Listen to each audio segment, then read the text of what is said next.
I'm Onajah from Ghana. No. Nice. I'm emphasizing for Professor to know The district. My topic for presentation today is recruitment and selection into Ghana's local government service. I'm going to look at the ideal processes and the practice. This is the background of my presentation.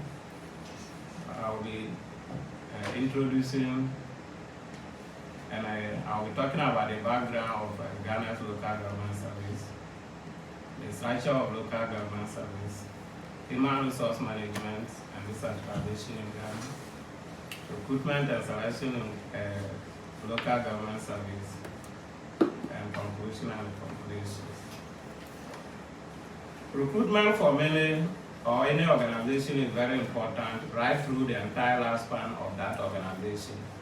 It constitutes the process of soliciting, contacting, and interpreting potential employees, and then establishing whether it will be appropriate or suitable to appoint them. It is a set of activities used to obtain sufficient number of right people at the right time from the right places.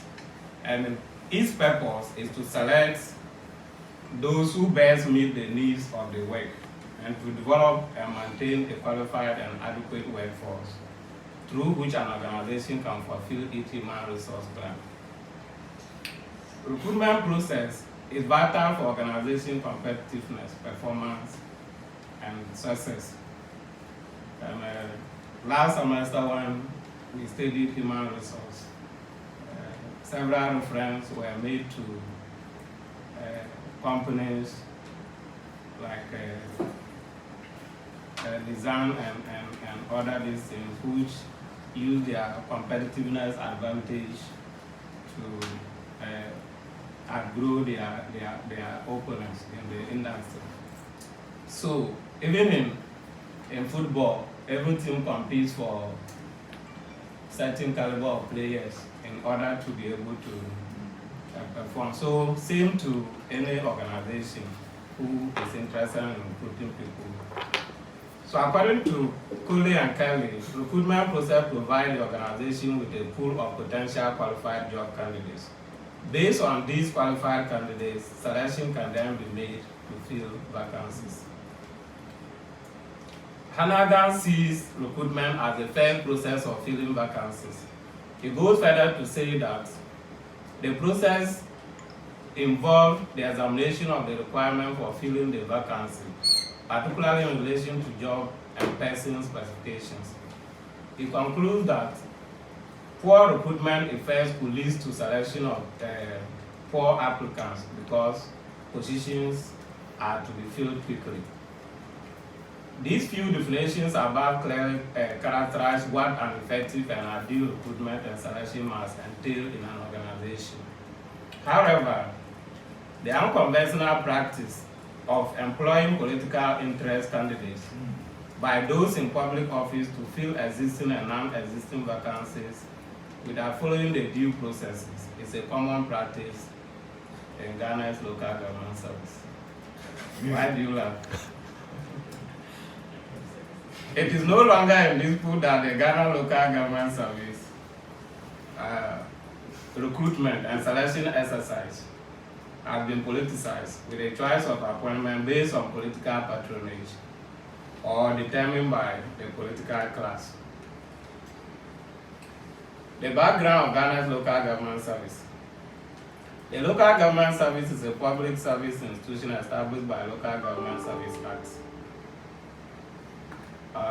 2003 and 656. The Ghana Local Government Service was part of the Civil Service of Ghana until it was decoupled from civil service by passage of Local Government Act 2016 at 936 to strengthen the concept of decentralization. The service exists to secure effective administration and management of the decentralized local government system in the country, This act provides for local governance in accordance with the Constitution to establish local government service and to provide for the establishment and administration of district assembly common fund, and also to provide for national development planning system and to define and regulate planning procedures of district assemblies and to coordinate, facilitate, monitor and supervise internal audit activities within district assemblies and for related matters. So, still on the background, these are the missions and visions of local government service in Ghana. The mission is to support local government to deliver value for money services through the mobilization, harmonization, and utilization of quality human capacity material service to promote local and national development. The vision is to be a world-class, decentralized, and client-oriented service. The objectives of the service is to secure the effective administration and management of local government in the country. It has the core values of accountability, client-oriented, creativity, diligence, discipline, equity, integrity, innovativeness, timeliness, and transparency. The goal is to improve delivery of quality of service through the appointment, development, promotions of adequate number of competent staff in their right mix to fill vacancies at national, regional, and district levels. So if you look at the missions, visions, objectives, and the goal that local government service have set out for itself, this tells you that they require high caliber of human service to be able to achieve all of this. For the structure, I think Richard basically explained that last week, but we cannot talk about It has changed. this without mentioning certain this thing. So this is how the structure of local government service looks like. Ghana is a unitary state whose government is structurally organized into 4 layers. We have the national government, including line ministries and deconcentrated entities. We have 16 regions with regional coordinating councils responsible to the central government and also providing coordinating roles to MMDs. We have 261 metropolitan, municipal, and district assemblies. I hope I'm right. Okay. I was not very sure. So while the regions serve a purely coordinating function at the sub-national level, Ghana's districts, including metropolitan and municipal areas, are the primary local government units that are charged with planning and implementation of plans and policies for development of designated local communities. In formal terms, NMDAs can be seen as political and administrative authorities, planning authorities, development authorities, budgeting authorities, and rating authorities. The NMDAs constitute a hybrid form of decentralized authority, combining elected and appointed officials. We have 70% of MMDA's members who are elected by universal adult suffrage. That is, the elected assembly members, after the elected assembly members from their electoral areas, the president has the authority to also appoint 30% to constitute the whole number. So the chief executive is nominated by the president and subject to approval by 2/3 of the NMDA member present and voting. So I think this particular arrangement was done in such a way that it will be easier for any nominee of the president to go through successfully. Because out of the 70%, it's likely that they all have the political parties they are inclined to, and the number that might be inclined to the side of the ruling government might not meet the number to confirm the nominated district chief executive. Hence, the careful arrangement to ensure that those nominees normally get. But in some few instances, if the nomination is not done properly, there are always troubles in confirmations, where the government will have to even send monies to settle the assembly members to confirm whoever he has nominated. So this is a diagram of the structure, I guess, explained. I will not need to go through that again. Then, let's look at the human resource management and decentralization in Ghana. Local government worldwide, including that of Ghana, has faced numerous challenges since their inception. Notable among these are inadequate funding, political interference, and limited human resources. So this political interference is at many places. It's not limited to maybe only Ghana, and maybe my colleagues will attest or confirm that. From this background, past and present leaders have made substantial efforts in building local level human resource capacity in Ghana. In this slide, human resource units were established in all the NMDAs, and in order to improve their manpower base. The HR units, among other things, are mandated to promote the capacity building of local government staff, facilitate recruitment and selection of the needed manpower for assemblies, and commit itself to improvement of the general welfare of staff. The link between decentralization and human resource management can be found in many human resource management systems, usually applied in local government. These include separated, integrated, and unified models. These are the models through which local governments normally recruit people into the service. The integrated model often involves the deployment of central government staff to local governments. Then with regards to the separated model, the local government have autonomy to hire and fire their own staff, as opposed to the unified model, which is characterized by the common civil service across local government, with state control only at the appointment stage. So if you look at these models, you can say that Ghana practices the unified model system, where both central government and local governments jointly do the recruitment into the service.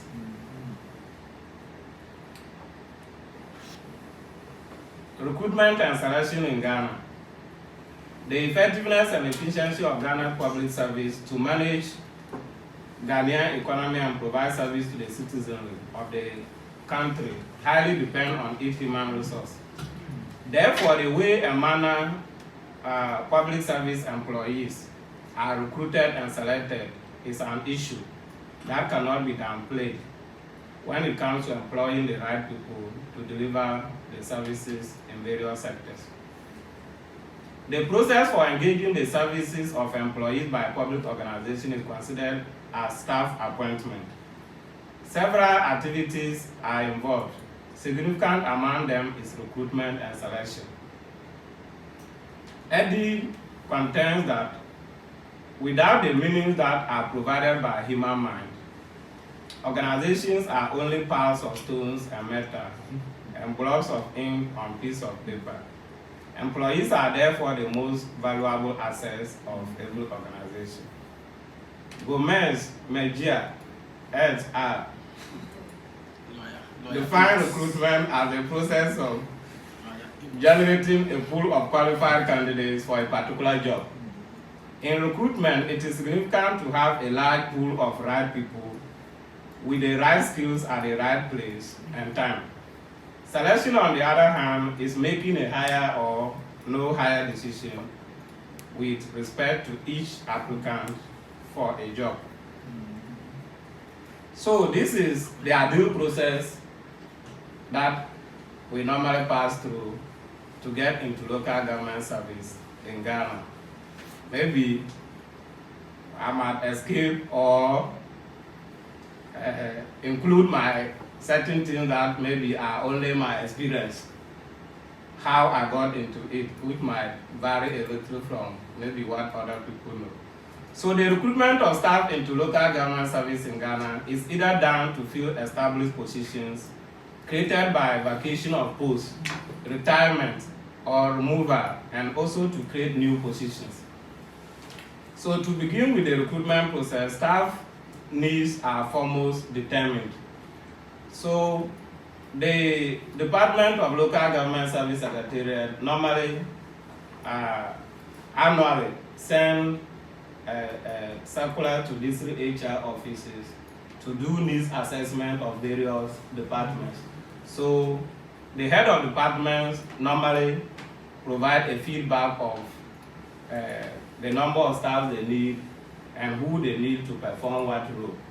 So this is what constitutes the HR plan of the head of service.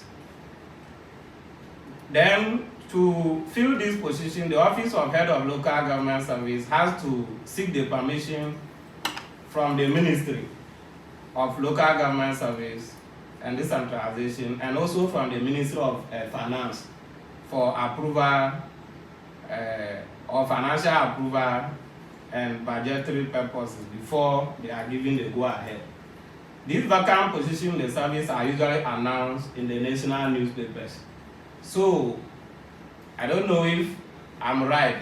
The only place is a newspaper.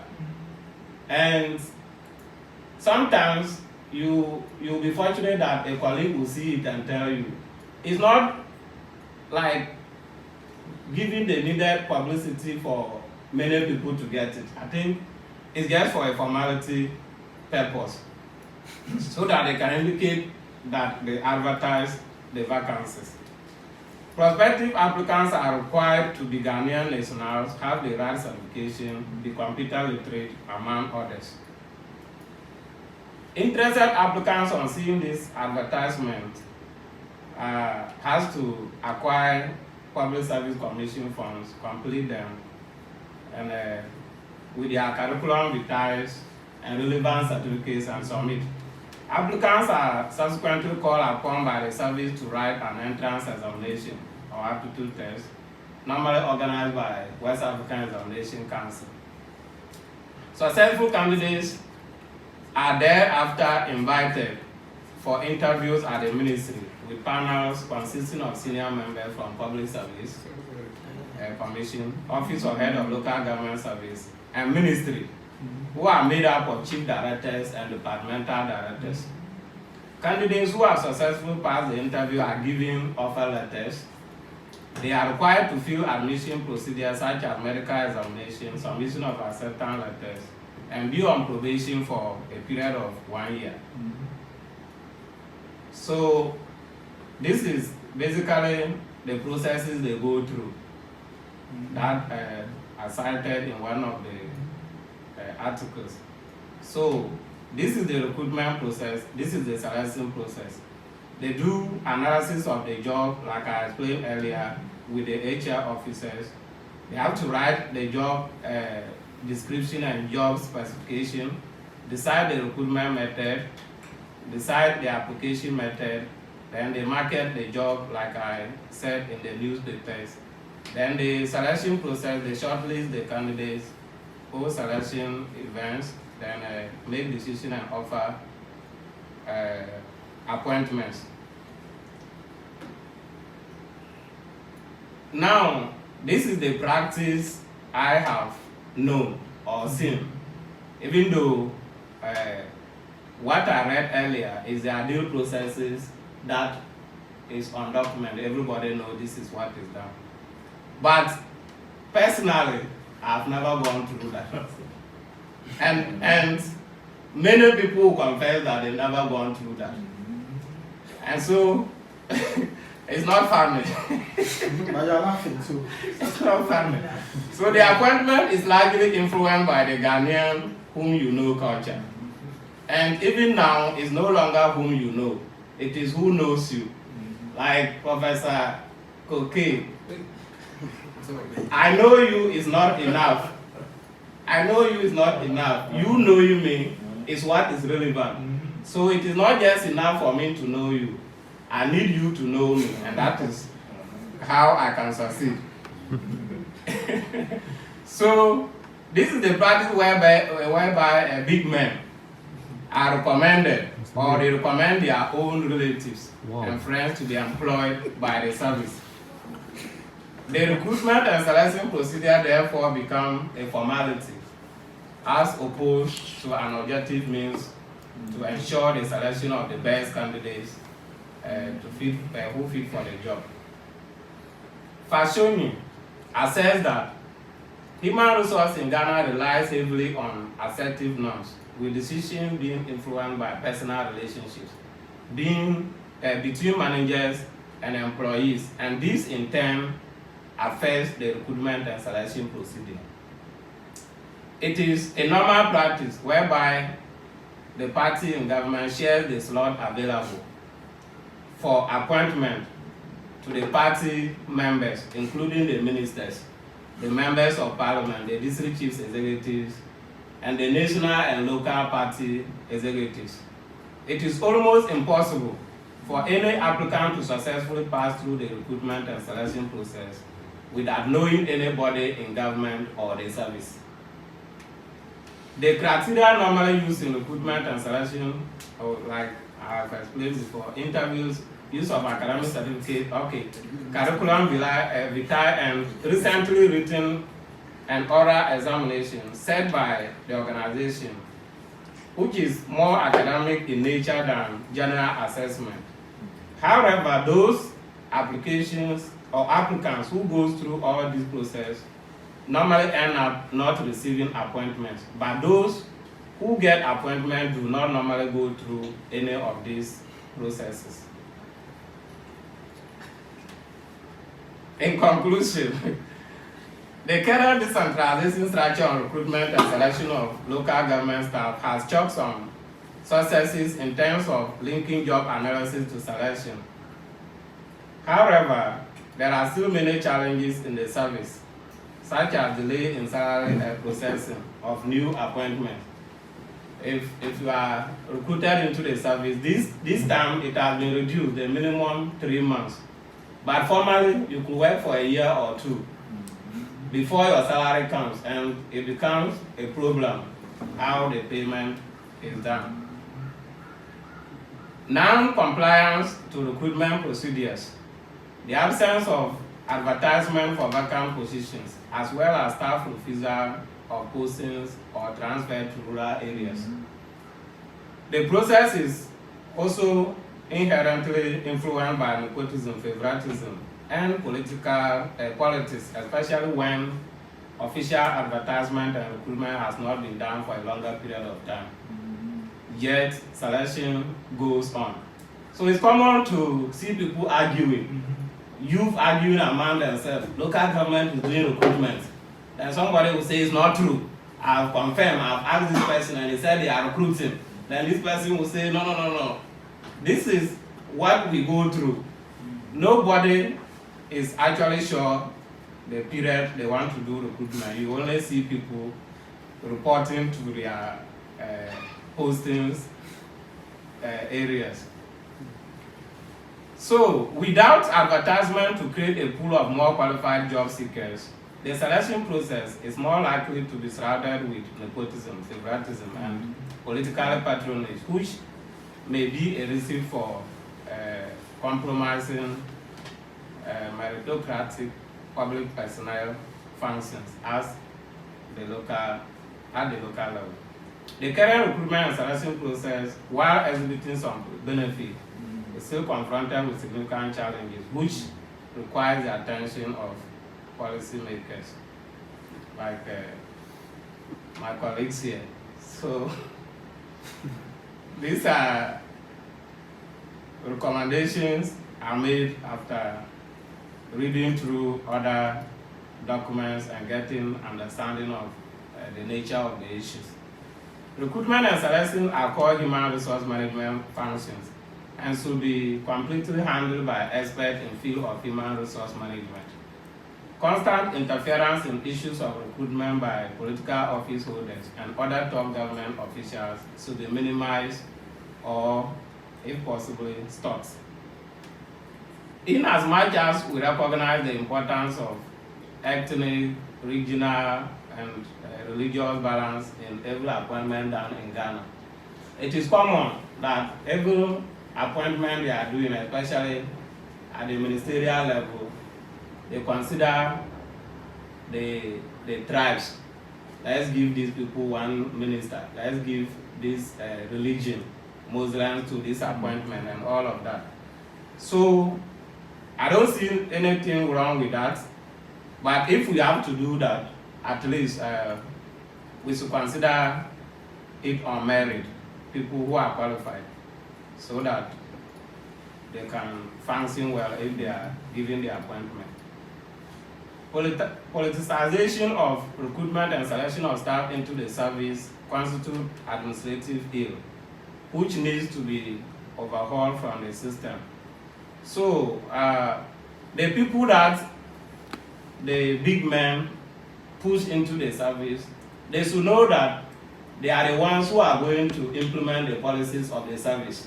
They are not going to sit down behind some people to do the implementation.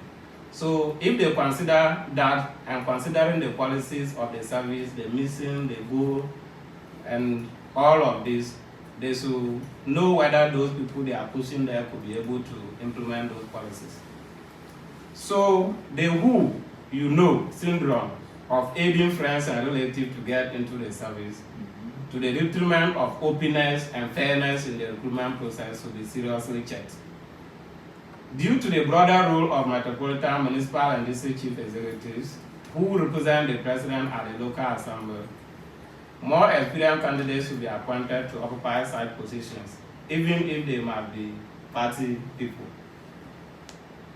And I further recommend that longer serving personnel in the service who could be trusted by any government should be considered for such positions because they have experience in the service and they could handle the situations at hand. Thank you very much. Thank you.